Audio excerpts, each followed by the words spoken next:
আমার চেহারাটা যদি আরো সুন্দর হতো, গায়ের রংটা যদি দুধে আলতা রঙের মতো হতো, তাহলে কতই না ভালো হতো। ইস, আমি যদি ওইরকম চেহারা ফিরে পেতাম তাহলে অনেক ভালো হতো, আমার মনে অনেক শান্তি আসতো। সেটা তো আর হবে না, যাই গোসলটা সেরে নেই।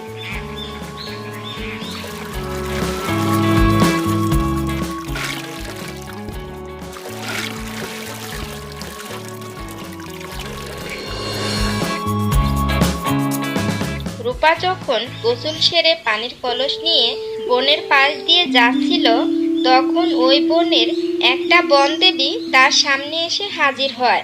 তখন বনদেবী তাকে বলতে থাকে,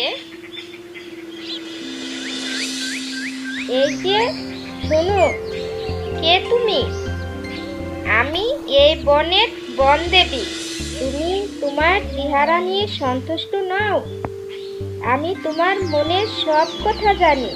তুমি আরো সুন্দর হতে চাও, তোমার গায়ের রং আরো ফর্সা করতে চাও, এই তো? ঠিক আছে, আমি তোমার মনের আশাটা পূরণ করে দিচ্ছি, তোমার গায়ের রং আরো ফর্সা করে দিচ্ছি। কিন্তু তুমি মনে রেখো, তোমার গায়ের রং যখন আরো ফর্সা হবে, তুমি দেখতে যখন আরো সুন্দর হবে, তখন কিন্তু তুমি অহংকার করতে পারবে না। যদি তুমি অহংকার করো, তাহলে কিন্তু এর পরিণাম খুবই ভয়ঙ্কর হবে, সেটা মাথায় রেখো। তুমি আমার গায়ের রং ফর্সা করে দেবে, আমাকে দেখতে খুব সুন্দর লাগবে। বাহ, এটা তো খুব খুশির খবর। আমি তো কখনো কল্পনাও করতে পারিনি যে আমার গায়ের রং দুধে আলতা রঙের মতো হবে। ঠিক আছে, দাও দাও, তুমি আমার গায়ের রং খুব সুন্দর করে দাও, দুধে আলতা রঙের মতো করে দাও। আমি কখনোই অহংকার করব না।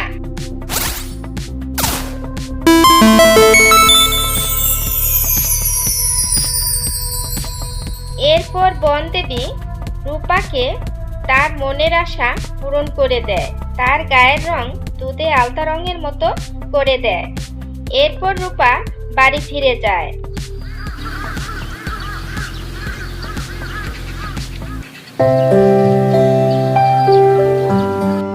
বাহ, দেখতে আমি তো খুবই সুন্দর হয়েছি।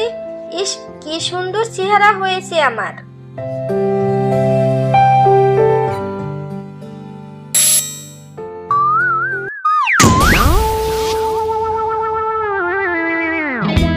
আরে বৌমা, তোমার গায়ের রং এত ফর্সা হলো কিভাবে মা?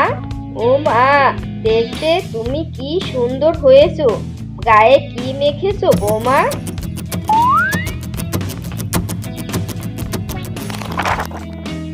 মা, আমি গায়ে একটা ক্রিম মেখেছি, তাই আমাকে দেখতে এত সুন্দর হয়েছে। আর আমি কখনোই অসুন্দর থাকবো না, আমি এখন থেকে দেখতে এরকমই সুন্দর থাকবো মা। হ্যাঁ বৌমা, তোমাকে দেখতে খুবই সুন্দর লাগছে। আচ্ছা বৌমা, তুমি পানি নিয়ে আসলে, রান্নাটা করলে না? যাও মা, রান্নাটা করে আসো।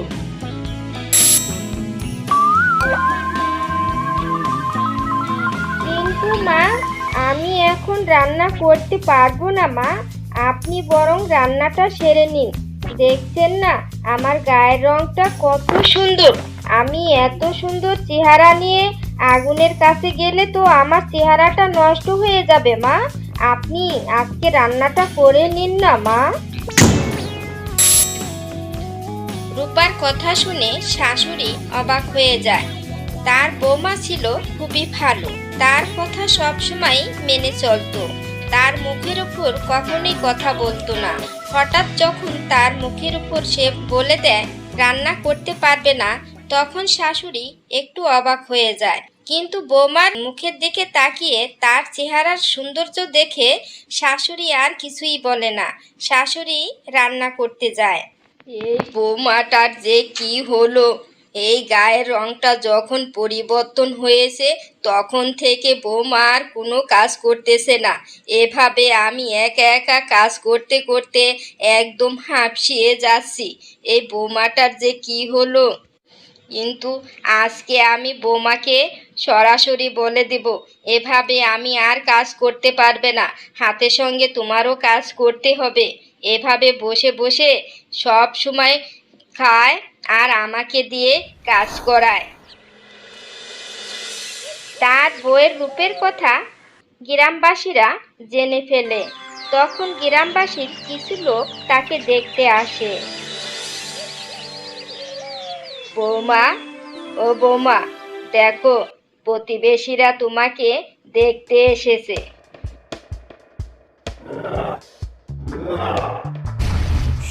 কেন এসেছো তোমরা? তোমাদের গায়ের রং দেখতে আমার ভালো লাগছে না। দেখছো না আমার গায়ের রংটা কত সুন্দর? তোমাদের চেহারার দিক তাকালে আমার ভালো লাগে না। সরে যাও, তোমরা চলে যাও এখান থেকে।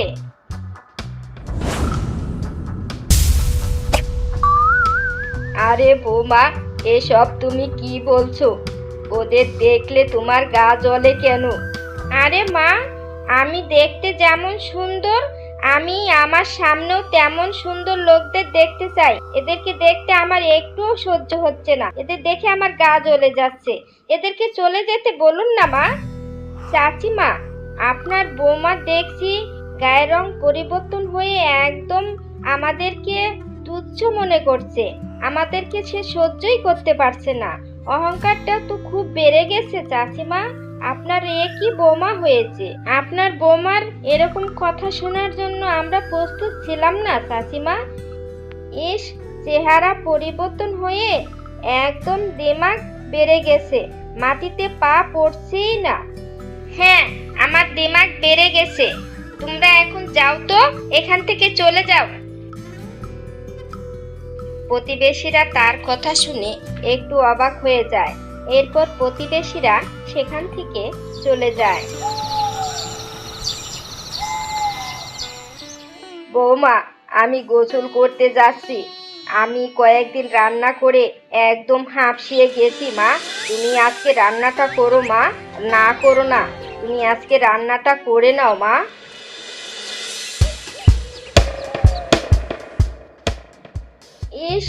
আমাকে রান্না করতে বলেছে। আমি যদি ওই আগুনের কাছে যাই তাহলে আমার চেহারাটা নষ্ট হয়ে যাবে। আমি পারবো না। শাশুড়ি মা আসুক, তারপর শাশুড়ি মাই রান্না করবে। যদি শাশুড়ি মা এরকম আমাকে রান্না করতেই বলে তাহলে আমি চলে যাব বাপের বাড়িতে, থাকবো না এখানে।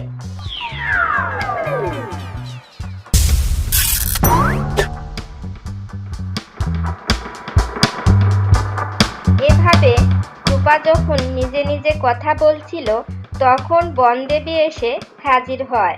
তখন, শোনো, আমি তোমার সব কথা শুনেছি। তুমি তোমার চেহারাটা সুন্দর হওয়ার পর থেকে তোমার দিমাগ বেড়ে গেছে। আমি বলেছিলাম না যে তুমি কখনোই অহংকার করবে না? তাহলে এর পরিণাম খুবই ভয়ঙ্কর হবে। তুমি তোমার কথা রাখোনি, তাই দেখো এর ফলাফল কি হয়।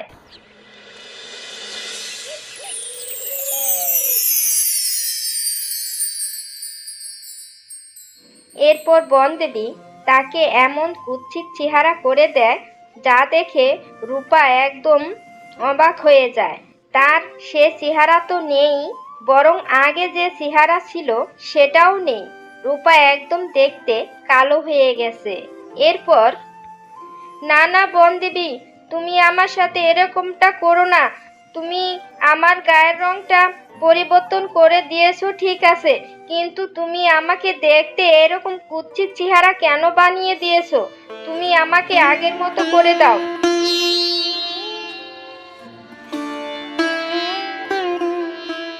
কিন্তু আমি আমার কথা ঘোরাতে পারি না। দয়া করো, দয়া করো বনদেবী, তুমি আমাকে দয়া করো। আমি অনেক অহংকারী হয়ে গিয়েছিলাম। আমাকে তুমি ক্ষমা করো বনদেবী।